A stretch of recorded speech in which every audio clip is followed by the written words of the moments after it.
मैं हूं आपके साथ आपका अपना आचार्य राज मिश्रा। तो मेरे मकर राशि के प्यारे जातक जातिका, हर बार ये राशि शायद छूटती थी, थोड़ा कम जानकारी देते थे आपको, लेकिन मेरी पसंदीदा राशियों में से एक रही है मकर राशि। भाई आज आपके बारे में कुछ खास रिसर्च करके लाया हूं और वो सारी जानकारी आज आपको यहां पर देना है। आज आप ये समझ पाएंगे कि मेरे जीवन में क्या घटित हुआ है, क्या घटित हो रहा है और क्या घटित होने वाला है। आज इन सभी विषयों पर विस्तार से इस कार्यक्रम में हम आपके साथ चर्चा करेंगे, आपको जानकारी देने का प्रयास करेंगे। थोड़ी लंबी वीडियो हो सकती है क्योंकि जब ज़्यादा जानकारी देना पड़ता है तो वीडियो थोड़ी लंबी बनानी पड़ती है, इसलिए ध्यान से इस पूरे कार्यक्रम को देखिएगा। चर्चा करेंगे मई का महीना किस प्रकार व्यतीत होगा आपके लिए। रोज रात को 9 बजे और दोपहर को 12 बजे लाइव भी आता हूं, लाइव भी जुड़ सकते हैं।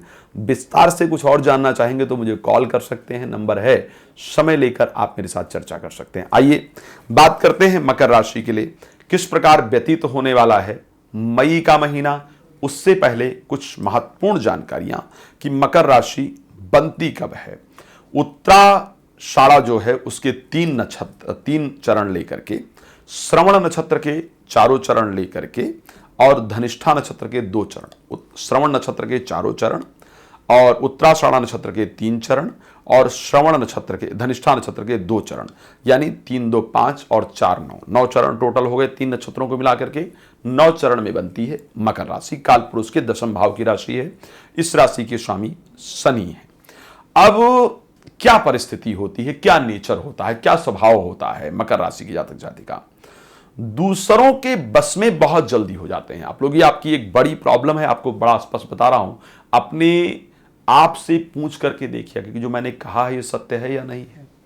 दूसरों के इन्फ्लुएंस में आ जाना, यह कहा जाता है कि दूसरों के इन्फ्लुएंस में आ जाना। किसी ने कुछ दिखाया तो आप बहुत जल्दी उस तरफ अट्रैक्ट हो जाते हैं। दूसरों की बातों में जल्दी आ जाना, दूसरों के वश में जल्दी आ जाना, इसलिए लोग आपको धोखा देते हैं, इसलिए आपको लोग नुकसान करते हैं, क्योंकि आप दूसरों के इन्फ्लुएंस में आ रहे हैं। किसी ने आपको अच्छी अच्छी बातें की, मीठी मीठी बातें की, थोड़ी इमोशनल बात की, आप उसकी तरफ अट्रैक्ट हो जाते हैं या हो जाती हैं। और ऐसे कंडीशन में वो लोग आपका निश्चित रूप से फायदा उठा लेते हैं। तो ये शायद मुझे लगता है कि मकर राशि की सबसे बड़ी कमी हो जाती है, दूसरों की बातों में जल्दी आना। अच्छा, मकर राशि के लिए एक अच्छी चीज देखी गई है। वैसे तो माता पिता के लिए प्रत्येक संतान प्रिय होती है, लेकिन माता पिता को आप बहुत प्रिय होते हैं और आप भी माता पिता से बहुत प्रेम करते हैं। इस प्रकार की परिस्थिति आपके जीवन में देखी जाती है। एक और मैंने मकर के लिए देखा है, बहुत त्यागी होते हैं या होती हैं। मतलब किसी ने कुछ किया, बहुत आसक्ति नहीं रखते हैं किसी चीज के प्रति। किसी ने कुछ किया, ठीक है यार छोड़ो ना, हो गया। इस प्रकार का जो नेचर है, इस प्रकार का जो व्यवहार विचार है, त्यागी नेचर या त्यागी व्यवहार विचार जिसको कहा जा सकता है, वो जनरली मकर राशि के लिए विशेषतया देखा गया है। तो ये जो त्याग भावना है वो थोड़ी सी दिल को तसल्ली देती है, प्रसन्नता देती है, लेकिन जीवन में स्थिरता आने में बड़ी दिक्कत होती है। पूरे जीवन कार्य को बदलते रहना, नौकरी को बदलते रहना, जल्दी जल्दी नौकरी परिवर्तन करना, जल्दी जल्दी काम में परिवर्तन लाना, इस प्रकार की परिस्थितियां शायद मेंटली बहुत परेशान करती हैं। डिप्रेशन, स्ट्रेस, एंजाइटी, ये सभी चीजें मैंने मकर में बहुत जल्दी देखी है। तो इस प्रकार का आपका नेचर है। अब और कुछ है जिसके कारण आप समझ पाएंगे कि मेरी वास्तविकता में मकर राशि है भी या नहीं है। जीवन की कुछ प्रमुख घटनाएं आपको मैं बताने जा रहा हूं। प्रमुख घटनाएं किस प्रकार की हैं, एक और चीजें हैं। जैसे अपोजिट जो लिंग है, जिसको कहा जाता है, जैसे स्त्री है तो पुरुष की तरफ, या पुरुष है तो स्त्री की तरफ भी आपका अट्रैक्शन बहुत ज्यादा बन जाता है। 1 महीने के जब आप होते हैं या होती हैं, 3 महीने के जब आप होते हैं या होती हैं, तो आपको कष्ट प्राप्त होता है शारीरिक। ये तो पारिवारिक लोग ही बता सकते हैं।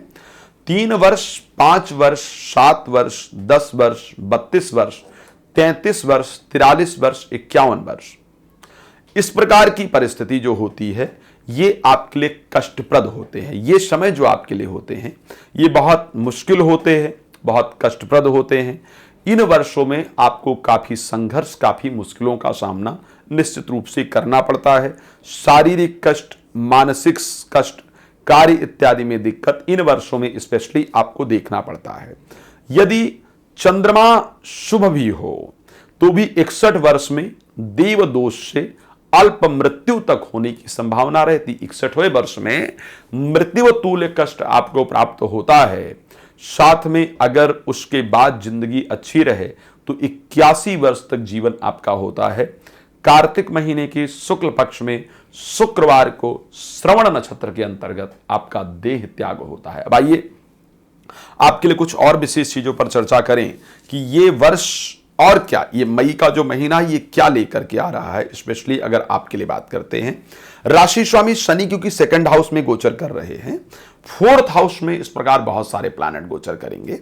राहु गोचर करेंगे, सूर्य बृहस्पति बुध एक साथ गोचर जाकर के करेंगे, शुक्र जाकर के छठे भाव में मंगल के साथ गोचर करेंगे। एक तो आपका स्थान परिवर्तन जरूर होने जा रहा है। यदि आप कहीं ट्रांसफर इत्यादि के लिए विचार कर रहे थे या कर रही थी तो आपका होने जा रहा है। आप स्थान बदलने पक्का जा रहे हैं। ध्यान रखिएगा, मई महीने में आपका स्थान निश्चित रूप से परिवर्तित होने जा रहा है।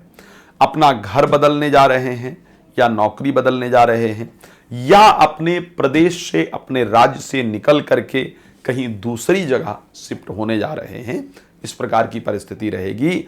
मात्र कष्ट जरूर होगा, मित्र की तरफ से धोखा प्राप्त होगा, एजुकेशन में प्रॉब्लम उत्पन्न होगी। इस प्रकार की परिस्थिति दिख रही है। लेकिन साथ में आर्थिक वृद्धि होगी, परिवार में मांगलिक कार्य का आयोजन होगा, कार्य में कुछ नई, प्रोफेशन में कुछ नई अपॉर्चुनिटी आपको प्राप्त होंगी, जिसके माध्यम से आप जीवन में अपने आप को आगे बढ़ा सकेंगे। हां, जीवन साथी के साथ अनबन होने का संयोग है। साथ में प्रेमी प्रेमिका के साथ भी छोटी छोटी बातों पर लड़ाइयां हों, कुछ ऐसे राज पता चले प्रेमी प्रेमिका के जिसके कारण तनावपूर्ण परिस्थितियां बने। इस प्रकार का संकेत आपकी राशि के अंतर्गत नजर आ रहा है। काले तिल से हवन करना, गायत्री मंत्र का 108 बार आहुति डालना आपके लिए लाभप्रद होगा। विस्तार से जानने के लिए अपने बारे में और अच्छी जो मैंने बताया है, अगर ये घटित हो रहा तो मुझे जरूर फोन कीजिएगा।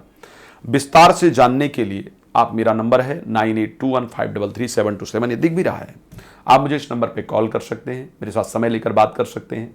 रात को 9 बजे और दोपहर को 12 बजे लाइव जुड़ता हूं, आप मेरे साथ कनेक्ट होकर के बात कर सकते हैं। इस कार्यक्रम को विराम देंगे, मिलेंगे नए कार्यक्रम के साथ। तब तक के लिए बहुत धन्यवाद। जय श्री राम।